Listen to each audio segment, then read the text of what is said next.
Hey, good morning. Hope you had a good weekend. We're on a new week here, and we're going to try to wrap up functions this week, and we're going to do arithmetic sequence at the end of the week with looking at number patterns, which is kind of like related to functions here because as we write functions today, we're going to look for what's the pattern of going from one coordinate to the next. So do the warm-up. I do have the answers on the next page. So pause the video and then restart the video when you are all done. Welcome back. You don't have a number 4, but you have these three. When I solved for n, I got n equals a negative 1.5 m plus 4. I solved for my x on the next one, and I got x equals negative y plus 4. And then my Celsius temperature down there, the 86 needed to go where the Fahrenheit temperature was. And so then I got to C by itself, which I got 30 degrees. All right. Again, number 4, I took it off because I didn't have enough room on your study guide. Maybe I do have number 4.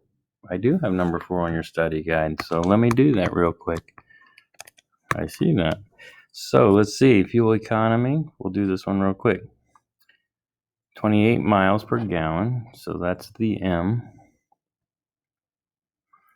We're trying to find how many gallons. Her trip is, F is her fuel economy, so that's fuel economy is the 28 miles per gallon, so that goes over there. She's going 350 miles, and we want to know how many gallons of fuel she has. M is miles traveled, G is for gallons of fuel. Okay, so that's over G. So the way we do that is we multiply both sides by G to get that out of the denominator. So I got 28 G's over here equals 350. If I divide both sides by 28, calculator quick. 28 divided by, 350 divided by 28, she needs 12.5 gallons.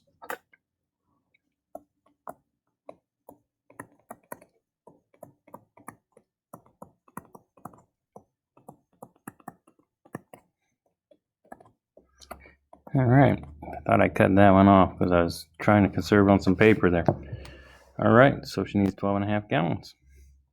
Okay, sorry about that. All right, so today we're going to look at function notation and writing equations.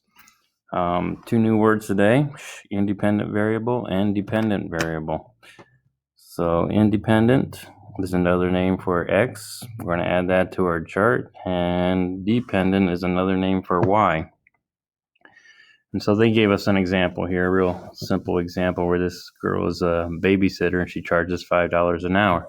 And so our chart, T-chart, would look like if she babysat for 1 hour, it'd be $5 she makes and so forth. 3 hours, she gets 15. So we could write an equation for that, and it would just be y equals 5 times however many hours she worked. So if we're asking what the dependent and independent variables are on this one, we need to know how many hours she works. So that's my independent variable, and how much she gets paid or how much she earns would be my dependent. We're going to work on this today. This isn't very easy. This would be my independent. We'll cover it a little bit further here. You tell me how many hours she worked. This is kind of the way I do it. I need to know how many hours she worked in order to tell how much she gets paid. Okay? So we're just writing equations right now. And so right now our only strategy is to look to see if what a pattern is. We know that most of the time our equations are something x. And so we kind of look and we just are guessing and checking now of what we think, and we have to study it. So if we went from 1 down to negative 2, it looks like maybe we'd go down 3. So sometimes we'll just try the simplest first. If I put in a 1 and I took away 3, I'd equal negative 2. So then let's see if it works for the other ones. I think this might be the equation, so I want to try it on the other ones. So if I do 2 take away 3, do I get 2 take away 3 is a negative 1. No, 2 take away negative 3 is a negative 1. Okay. If I take 3 and I take away 3, because I think my rule is take away 3, I get 0. So it looks like our equation is going to be a nice simple one. Y equals x minus 3. All right. So here we still got some things here. I like it when they count by ones. 1, 2, 3, 4, because that makes my life a little bit easier, that I can just look for my patterns here of, okay, so let's just try y equals. How can I get from 1 up to 3? Looks like maybe I did an x plus 2. So let's try and see if it works on the other ones. If I did 2 plus 2, I get 4. Whoops, not 6. I needed 6. So when that doesn't work, sometimes I will just go to, okay, well, let's try 1x didn't work. So then I say, well, let's try a 2x. If I took a 2x, so 2 times 1 is 2, how can I get up to a 3? I would add 1. So if I said 2x plus 1, so now that's the equation I'm going to try. I know it works on the first one if I put a 1 in. Let's try a 2. 2 times 2 is 4. 4 plus 1 is 5. I need a 6 when I put in a 2. So that didn't work. So then I'll try one more time, and I'll try 3x, and then I'll try a different strategy. So if I put in a 1, 3 times 1 is 3. I would have to add nothing to it. So I just have 3x. So let's try and see if it works on the next one. 3 times 2 is 6. 3 times 3 is 9. So our equation over here is y equals 3x. Don't have to add anything. You don't have to put the plus 0. All right. So let's see what I got earlier. Yeah, you can see where I tried up many times there over there. And right now they said write it as an equation. I wrote it as a function on the example here in my answer sheet. F of x, all I did is kicked out the y. That's what we're going to do today, is we want to write them as functions. So here's my independent and dependent variable that we were talking about earlier. In junior high, you should have covered these, and they're not really easy to kind of figure out. Again, I just need to think about, when I do a math problem, I try to say, well, what do I need to know first in order to solve the problem? Because that would be my input or my independent variable. So we have another list here. Independent variable is another word for input, and it's another word for x. Dependent is another word for output, but it's also another word for y. So here's some word problems to kind of help us practice on deciding on who's the independent variable and who's the dependent. It says in the winter, more electricity is used when the temperature goes down, and less is used when the temperature rises. So what I'm looking at is the amount of electricity being used, and I'm looking also at the temperature. So my independent variable, well, in other words, what causes the other one to do something, my independent variable is going to be temperature. And again, what I would say is, you tell me what the temperature is outside. So if it's cold, I'm going to use a lot of electricity because my heater is going to kick on. If the temperature outside's hot, I'm going to use less temperature. So that's kind of the way I think it in my head. And again, it takes some practice. So my dependent temperature is the amount of electricity used.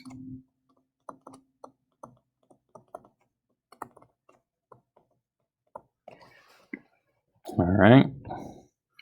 The cost of shipping a package is based on the weight. So I see the cost, and it's based on its weight.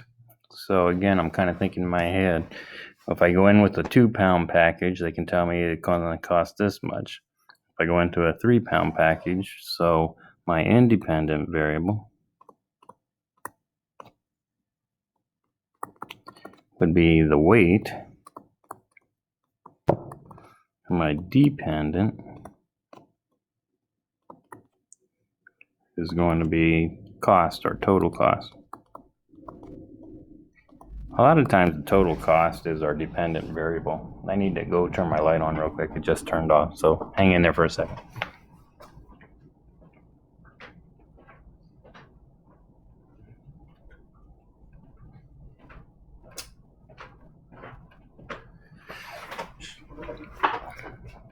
Here we go. This one's kind of crazy. The faster Ron walks, the quicker he gets home. So what do I need to know? I kind of, in my head, I'm thinking, well, I need to know how fast he's walking, because the faster he walks, the faster he gets home, and the amount of time it takes him to get home is what I'm looking for. Walk slower, takes longer to get home. So what I need to know is, you tell me how fast he's walking.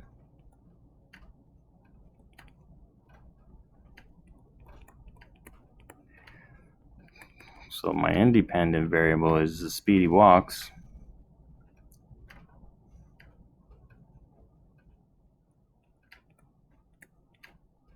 And my dependent is how much time.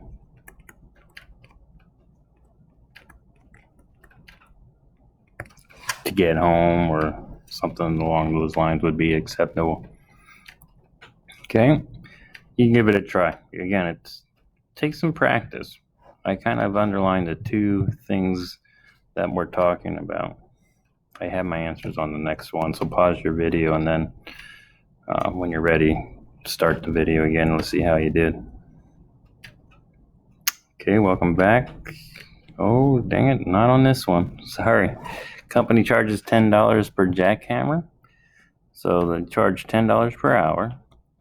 And it sounds like, even though they didn't say it, well, they did kind of, how much is it to rent it?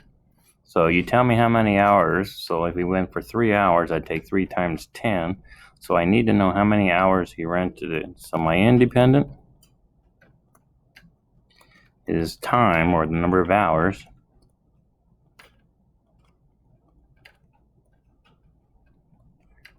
So that would be okay if you put time, or the number of hours rented. Then my dependent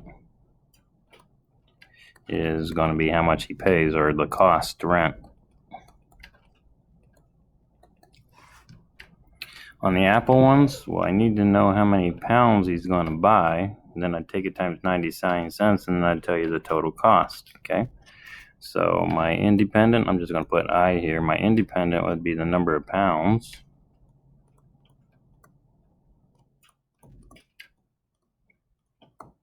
And my dependent, I'm just going to put D for dependent, would be total cost.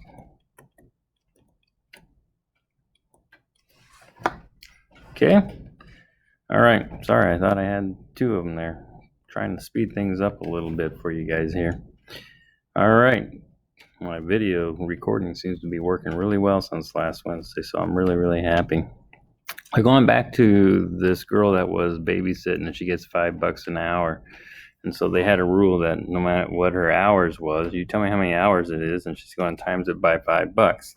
And so when we go down the write it in function notation, which we've already talked about last week, I'm just going to put an f of x instead of y.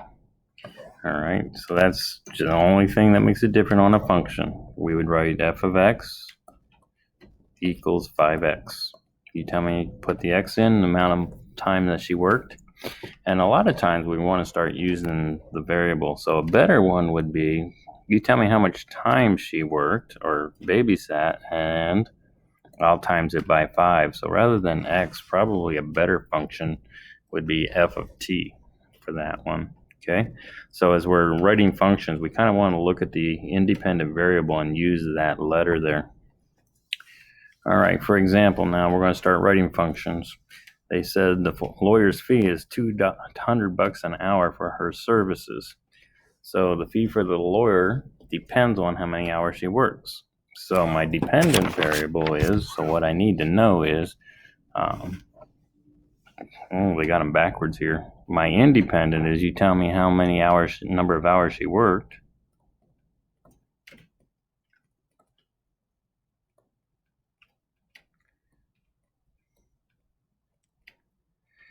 And then once we know that, we can tell her what the total bill is. How much she should bill her for. Total cost or total bill. So now, see how they're using an H there? H means the number of hours, so that's a good variable to use. So what we want to do is we want to say f of H. You tell me how many hours she works. I'll times it times $200, and that will be the total bill that she has. All right. Here's another one for us to practice on. The admission fee to the local carnival is $8. Each ride is $1.50. So I'm thinking in my head, okay, well, if I went on 3 rides, I'd have to take 3 times $1.50. Now I'm just making this up to kind of make sense out of this. But I'm only going to pay this admission fee, $8 to get in. I only pay that once. But depending on how many rides I ride, I want to take each one of them times $3.50.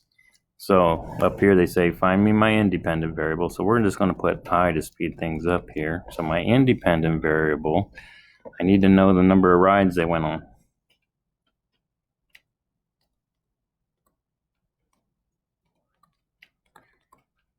And then my dependent is going to be my total amount spent, or total amount spent would probably be better than total cost. So let R be the number of rides ridden. That's going to be my variable.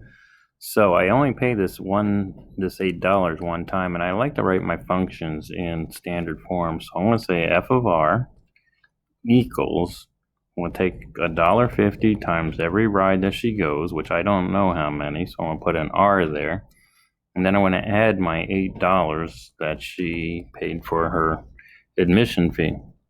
So my example here, if I went 3 rides, well, then I'd take 3 times $1.50, which would be $4.50 plus 8, and that would be her total amount that she spent. All right. So that's how you write it in function form. That's writing an equation. Now, pretty sure I got this one on the next slide. So try these two. Again, don't forget you need to write the independent and the dependent variables, and then write me an equation in function notation. So pause the video and then come back. All right, let's see how you did. On the first one there, I needed to know how many pounds of lettuce she bought before I can tell the total cost. So I said my independent variable is the number of pounds of lettuce, and my dependent is the total cost. I use P for pounds. You could use a different variable, but I thought P would be a good letter to use since they didn't tell me to use a particular one. So I said f of P equals $1.69 times P. For every pound I buy, I'm going to multiply by $1.69. This one's like the one up above with the amusement park. Instead of entry fee, I want to pay $6 parking fee. And then I need $29.99 per person. This is just, each person pays that much. And so it must be a group of people going. So I put the number of people in the group. Like if I was taking my family, each one's going to pay $29.99, but we're all going to travel in the same car. So we're all going to pay $6 just one time because they're all riding in my car. So I got F of P, P standing for people, and I want to take that times $29.99 plus $6. And so there it is in function form. All right. This is what you did in junior high as a function machine, which is kind of strange. I never understood these in junior high when teacher says, well, let's put in an X, let's do some magic in this box, and out comes a 5X because it says take 5 times X. And then if I put in a 6, I come in the box, do the rule, whatever it is, 5 times 6, and I get 30. And then I put in a 2, and 2 times 5 is 10. And so kind of this is what they call a function machine. So I'm trying different numbers. I'm applying the rule, and then what's my output, or what's it equal? And so it's called evaluating functions. All we're doing is putting the numbers in. So here's some examples of another teacher. Function. She puts 0 in. The function rule is 3x plus 1. So 3 times 0 is 0, plus 1 is 1. And so if we were doing that, our input and output, which is domain, we put in a 0, got out a 1. We put in a 2, we got out a 7. I can make this into a table. I said my domains are 0, 2, 4, 1, 7, 13. It's just different ways. I can write it as an ordered pair. And so all these things are kind of interrelated. Okay. All right, let's go down and do it. They just give us 2. So they said, here's the rule, f of x equals 5x. So they want the first one to be 6. So I'm just going to plug 5 times 6 in there, which I know is 30. So when you go to write your answer, you need to say f of 6, because that's what we plugged in, equals 30. Okay, so you have to, when you write it in function notation, you have to put what your domain or your input was. Okay, and then they said, well, let's now let it be 7.5. So I'm just going to write 7.5 times 5. And I'm going to get my calculator out here. 7.5 times 5. I'm getting 37.5. So I would say f of 7.5 equals 37.5. Now, this is still a function. We just use 3 letters most of the time. We use F, G, or H, or kind of the pre-letters there of our parentheses.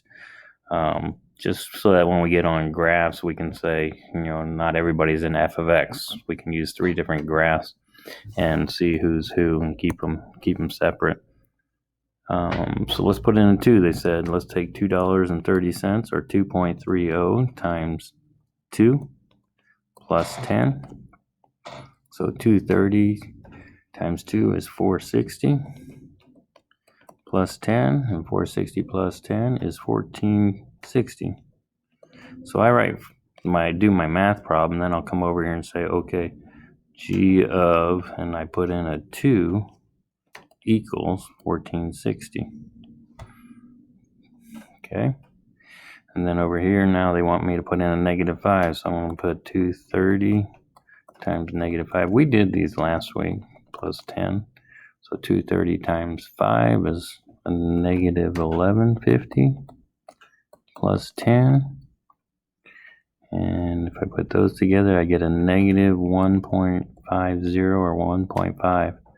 So I put in -5. So g of -5 is -150. All right. Notice that they're using nice numbers here. If I took 12 times 1, that's 12. 12 over 2 minus 3. Well, 12 divided by 2 is 6 minus 3. That is going to be a 3. So here they're using the h. I put in a 12, and I got out a 3. All right. And now they want a -8. -8 divided by 2. All I'm doing is taking this equation here. I'm not even writing the h of x. I'm just solving it, keeping track of my work. So I got a -4 minus 3 minus 7. Now I'm going to come over here and write my h of, I put in a -8 equals a -7. Okay. All right. Here's 3 for you to try. 2, I guess. And again, I have the answers on the next page to kind of speed and make your video a little bit shorter. So do these 2, which are really 4 math problems because each one wants you to plug 2 numbers in. And then come back and let's see how you did. And we got one more section to finish this day up. All right, here's what I got. H of 1 is 1. Then I got h of -3 is a -7. G of -24 is a -5. And G of 400, I got 101 out. Okay, so input, output, domain, range, all kinds of things today are different names now for X's and Y's. I think we're up to 4 or 5 now. All right, so sometimes we are pretty limited on our domains and ranges, and so they want us to use some common sense stuff that we don't have all real numbers. We have a specific set of numbers that we will try and get answers for. And so these are kind of the real world problems where, our numbers just don't go on forever. So for example here, he already had sold $20 worth of tickets at the school play. He has 4 tickets left to sell at $2.50 a piece. Write a function to describe how much money he can collect from selling the tickets. Find a reasonable domain and range for the function. So when they say find a reasonable one, he can't sell 15 tickets because he only has 4 to sell. So I kind of helped here, and I made these little blocks here. The word is, so when we're writing our function, so there's our equal sign per ticket. So I want to put 2.50 per ticket plus, well, that's a plus sign. And he's already sold $20, and so they're asking how much money would he have made altogether if he sold 2 tickets. Well, we'd take 2 times 250.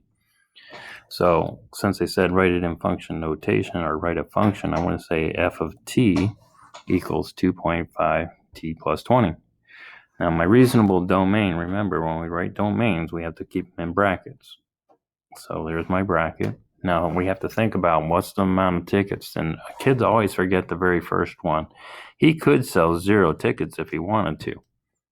You'd still make $20, and that's about it because you already raised $20. But don't forget, 0 is a reasonable domain. He can't sell a fraction of a ticket, but he could sell 1 ticket. He could sell 2. He could sell 3, and he could sell 4. He only has 4 tickets to sell. So there's my reasonable domain. Now, range means let's plug these numbers in and find out. If he sold 0 tickets, he'd have $20. And you'll start to see a pattern here that you don't have to keep plugging in. We're going up by 250. So if I put 1 in, 1 plus 2 times 250 is 250. Plus 20 would be $22.50. Let's put a decimal there instead of a comma.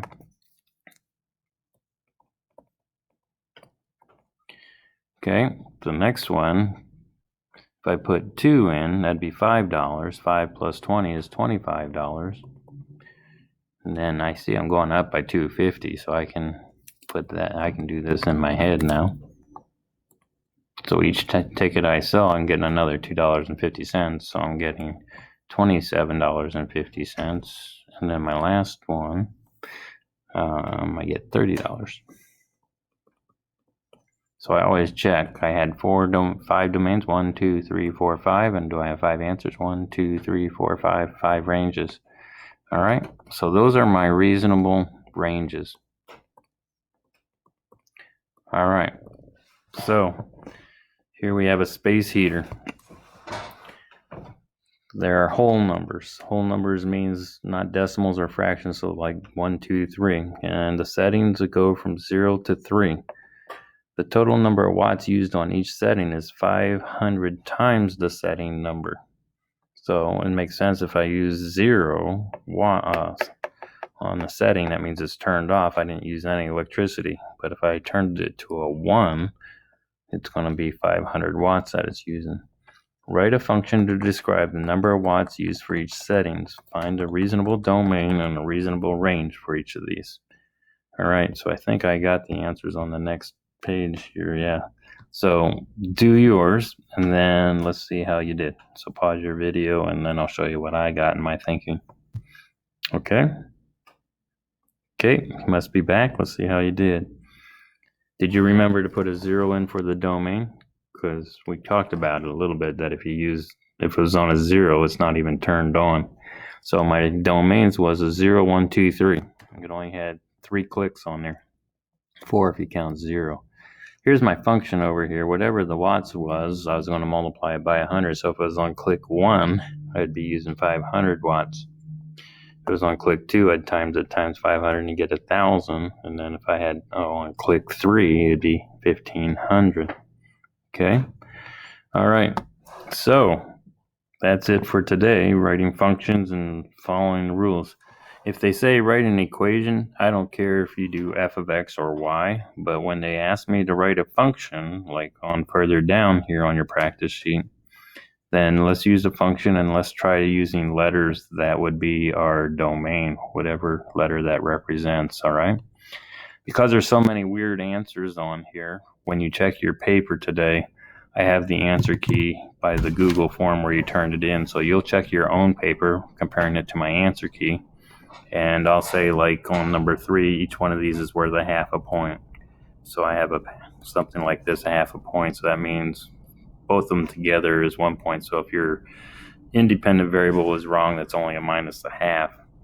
But like down here, it asked me to do 3 things. So I think I said count this as 3 points on each problem. 1 for your domain or independent variable, 1 for your dependent variable, and 1 point for your writing a rule, and that applies to number 6 as well. So that's kind of how you do your key. I put how many points it's worth over there on the left. So again, grade your paper, and then you'll put in the number that you got correct on your Google form. Okay? All right, well, have a good day. We'll talk to you tomorrow.